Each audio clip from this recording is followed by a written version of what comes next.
Hello everyone, this is Pradeep Verma the commerce गुरु। एक बार फिर स्वागत है आप सभी का आपके अपने YouTube channel commerce study zone में। और आज की इस वीडियो में हम डिस्कस करने वाले हैं प्रैक्टिस पेपर 3, जिसका कि लास्ट डे मैंने आप सभी को पार्ट 1 प्रोवाइड कर दिया है और आज हम इस वीडियो को एज अ पार्ट 2 डिस्कस करेंगे। एंड दैट मीन्स कि आज हम 3 मार्कर सारे क्वेश्चन डिस्कस करने वाले हैं जो कि from question number 21 to question number 24 होते हैं। और लास्ट डे मैंने आप सभी को पार्ट 1 में all questions of practice paper 3 जो कि 1 मार्कर्स होते हैं वो हमने डिस्कस कर लिए थे आप लोगों ने। एंड होप सो कि आप सभी को उसमें कोई दिक्कत प्रॉब्लम ना आई हो, और अगर आई है तो आप सभी से रिक्वेस्ट है कि आप अपने प्रॉब्लम्स को, अपने फीडबैक्स को कमेंट सेक्शन में ज़रूर लिखें। तो आइए स्टार्ट करते हैं आज का ये video.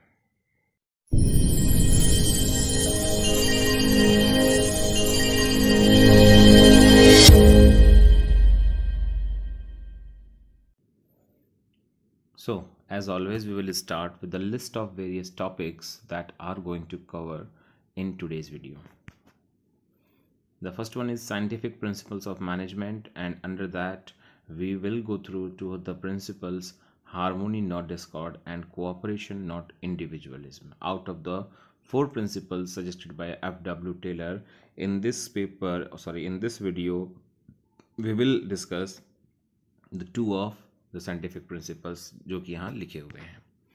Next one is general principle of management भी आएगा इस प्रैक्टिस पेपर में, जिसके अंदर initiative and remuneration to employees नाम के जो आउट ऑफ 14 प्रिंसिपल्स हैं वो आएंगे। Then concepts of training and development, then difference between formal and informal communication, then merits and demerits of internal source of recruitment, and then last cost of debt as a factor of capital structure. तो इन topics से related आज के video में questions हैं और उसके answers हैं। तो let's start with the first question जो कि होगा question number 21 and alternate number 1। Principles of Taylor and Fayol are mutually complementary. आप सभी लोगों ने इकोनॉमिक्स में पढ़ा होगा ये वर्ड कॉम्प्लीमेंट्री, जिसका मतलब होता है एक दूसरे के लिए या एक दूसरे को मिलाकर जो पूरा होता है। One believed that the management should share the gains with the workers. तो फेयोल और टेलर में से एक का मानना क्या है कि मैनेजमेंट जो है वो अपने गेन का हिस्सा वर्कर के साथ भी शेयर करे, while the other suggested that employees' compensation should depend on the earning capacity of a company and should be given to them at a reasonable standard, given them a reasonable standard of living. तो किसी इनमें से ही दूसरे किसी का मानना ये है कि एम्प्लॉयज़ को जो कंपनसेशन मिलता है वो डिपेंड करता है earning capacity of the company, और जो उनको दिया जाना चाहिए उनके लिविंग स्टैंडर्ड को मेंटेन करने के लिए। अब करना क्या है, आइडेंटिफाई एंड एक्सप्लेन करना है principles of Fayol and Taylor referred in the above case या अबव पैरा। तो जैसा कि आप सभी ने यहाँ पर देखा स्टेटमेंट्स कुछ लिखे हैं, तो इस स्टेटमेंट में आपको फेयोल का भी और टेलर का दोनों के ही प्रिंसिपल्स के बारे में लिखा हुआ दिखेगा, बस वही आपको रिकॉग्नाइज करना है और उसे एक्सप्लेन करना है। तो आइए जानते हैं कौन कौन से प्रिंसिपल्स हैं।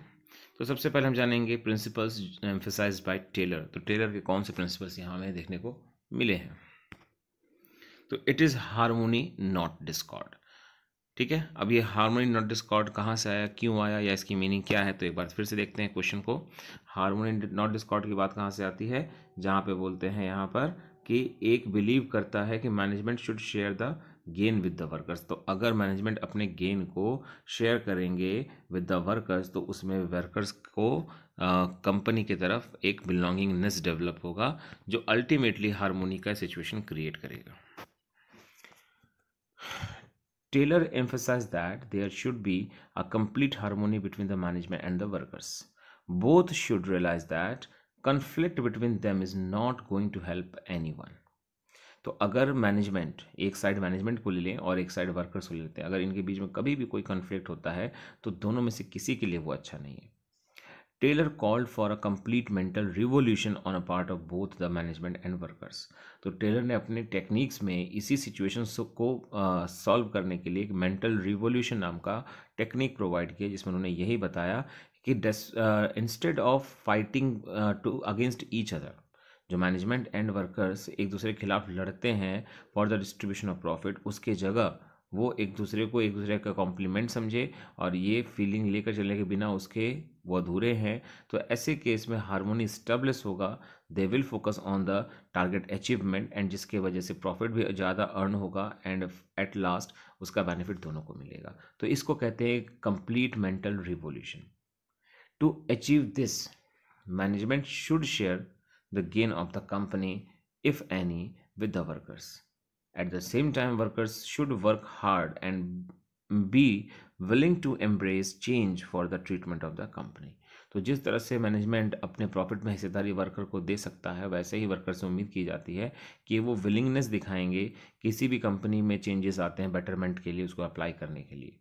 He advocated for mental revolution, that is change in the mindset of both the management and the workers. Both should realize that their objective is one and it lies in the prosperity of the organization only. तो ये हो गया यहाँ पर explanation harmony not Discord के बारे में, जो कि इस पैराग्राफ में आया था। नाउ अब हम बात करेंगे इसी पैराग्राफ में फेयोल का भी एक प्रिंसिपल आया है, और वो क्या है, तो वो है फेयर रेमुनरेशन।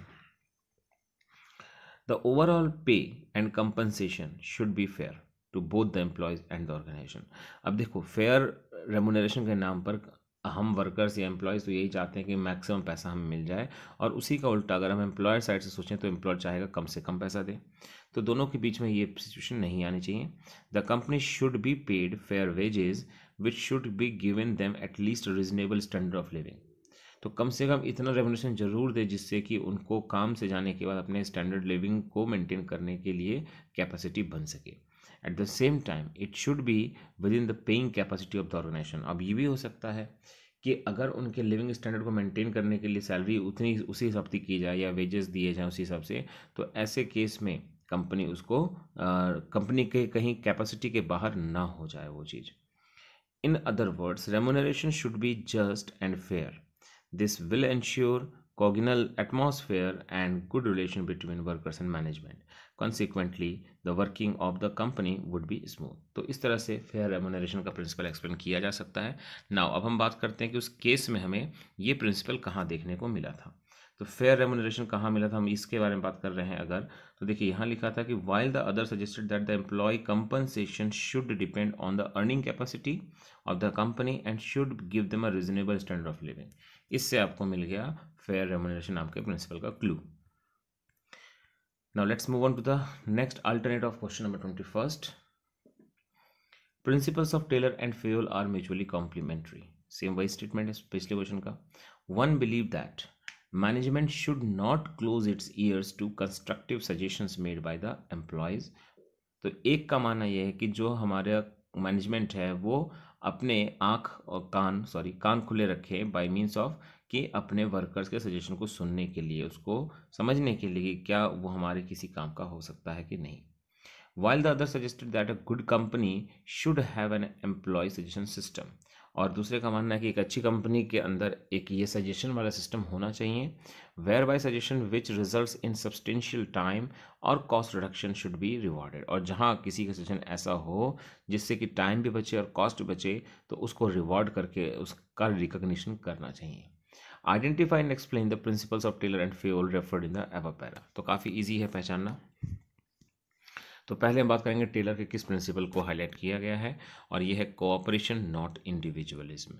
अब ये कहाँ से आता है, ठीक है, तो यहाँ देखिए जहाँ लिखा था कि एक का मानना ये है कि management should not close its ear to constructive suggestions made by the employee. तो इसमें क्या होता है, अगर आप एम्प्लॉयज़ को डिसीजन मेकिंग में इन्वॉल्व भी नहीं करते हो, सजेशन में देने में भी नहीं इन्वाइट करते हो, तो ऐसे केस में आपको दिक्कत बहुत सारी होगी, है ना। तो इसीलिए अपने मैनेजमेंट को क्या करना होगा, अपने ईयर्स क्लोज नहीं करने हैं कंस्ट्रक्टिव सजेशंस के लिए। बाय मीन्स एक स्टेटमेंट यूज़ किया जा रहा है ये बताने समझाने के लिए कि हमें अपने एम्प्लॉयज़ के सजेशन को भी इम्पोर्टेंस देना चाहिए। और अगर ऐसा करती है ऑर्गेनाइजेशन, तो एज अ रिज़ल्ट यही होगा कि जो कोऑपरेशन की फीलिंग है डेवलप होगी, ना कि इंडिविजुअलिज्म चलेगा। Management should not close its ears to constructive suggestions made by the employees. It is related with the principle of Taylor that cooperation, not individualism. This principle is an extension of the principle of harmony, not discord. Competition should be replaced by the cooperation. तो दोनों में जो competition है उसको cooperation से replace करना है. Management and workers both should realise that they need each other. For this, management should entertain the constructive suggestions of the employees, and at the same time, workers should also cooperate with management. Now, अब आते हैं इसी question में जो principal Fayol का यहाँ पर highlight हुआ है वो है initiative. The another principle is related with the Fayol was initiative, in which he suggested that employee at all levels should take initiative or action without any force or boundation. तो आपको कोई force या bound नहीं कर रहा है, आप initiate लें वर्क को कंप्लीट करने के लिए. This will help to motivate them and they will work hard for the betterment of the organization. He stressed that a good company should have an employee suggestion system whereby initiative or suggestions which results in substantial cost or time reduction should be awarded. Now next 22nd number question पे आते हैं.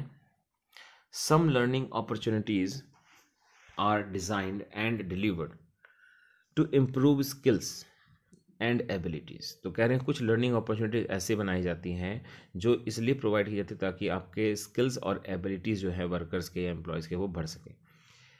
Whereas some other are designed to help in the growth of individual in all respect. और जबकि दूसरा ऐसा है जिसको बनाया जाता है just for the growth of individual in all the respects. क्या करना है अब? आइडेंटिफाई एंड एक्सप्लेन करना है टू कॉन्सेप्ट्स को जो यहाँ पर एक्सप्लेन किए गए हैं. तो नॉट दैट मच डिफिकल्ट. पहला आता है ट्रेनिंग और दूसरा उसी का सिमिलर है वो है डेवलपमेंट, बट दोनों में फ़र्क भी है.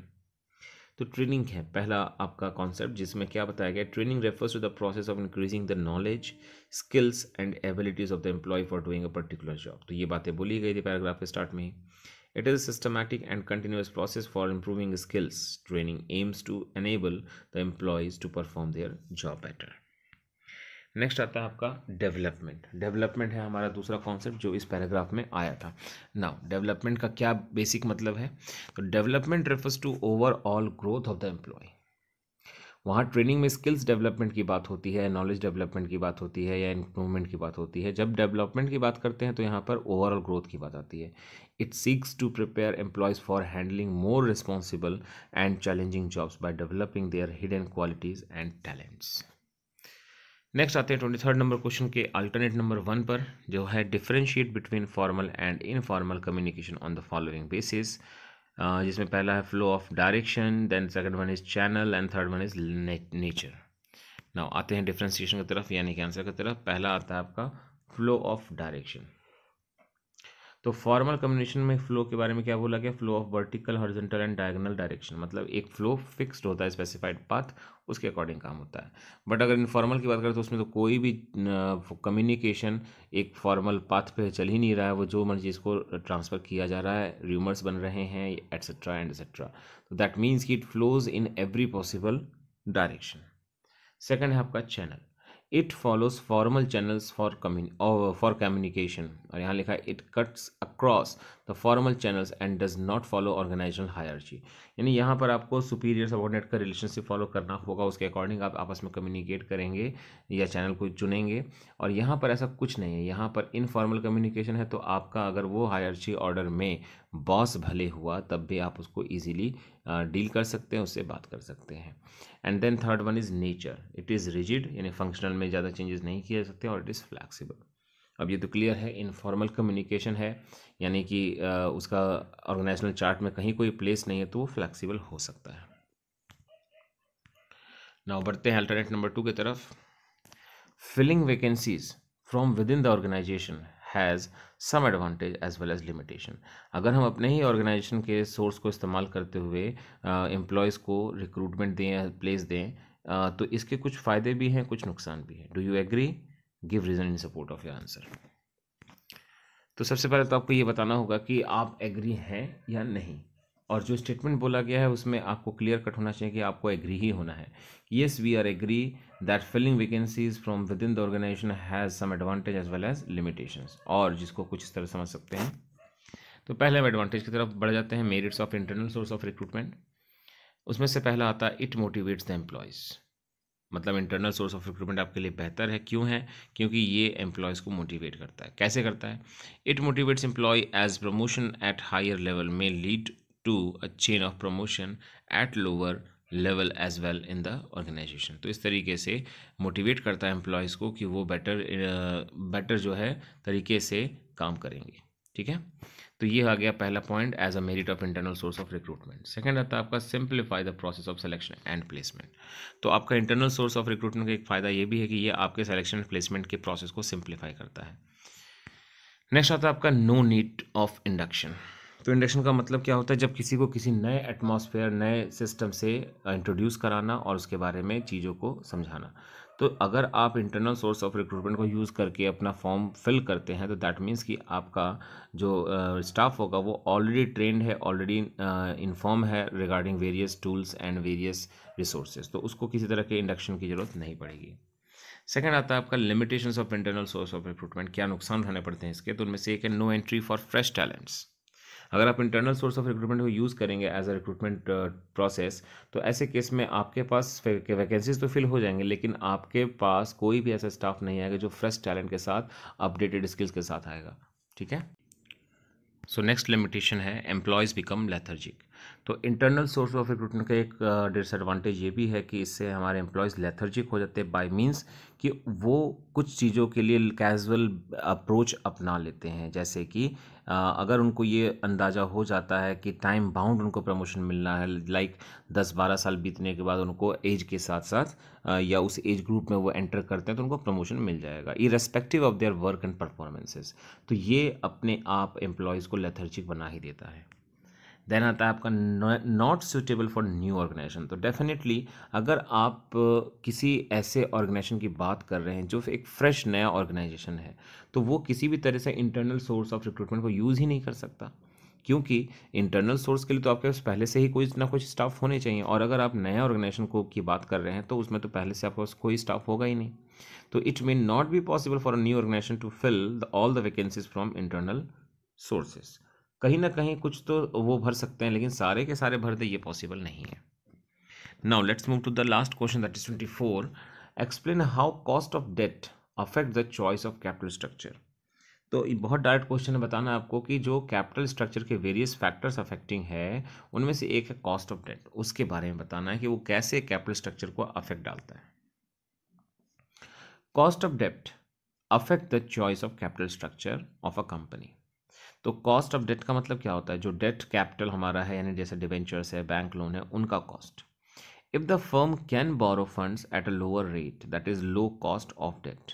तो अगर फर्म इस तरह की है कि वो लोअर रेट पर उसको बोरो कर सकती है मार्केट से, then more debt can be raise. क्योंकि डेट कैपिटल को रेज करना इजी होता है, लेकिन अगर उसका इंटरेस्ट रेट लो हो तो आपको उसे यूज़ करने में as a capital structure component आपको बेनिफिट मिल सकता है, तो आप ज़्यादा डेट कंपोनेंट यूज़ करते हैं।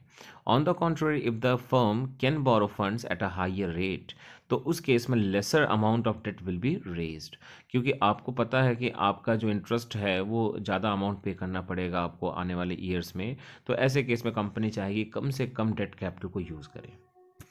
तो इसका कंक्लूजन क्या निकला फाइनली, कि लो कॉस्ट ऑफ डेट अगर है तो higher proportion of debt in capital structure, यानी आपका जो डेट है, बोरोड फंड है, अगर उसका कॉस्ट कम पड़ता है तो आप अपने कैपिटल स्ट्रक्चर में उसको ज़्यादा से ज़्यादा इन्वॉल्व करेंगे। एंड अगला है vice versa, high cost of debt is equal to lower proportion of the debt in the capital structure.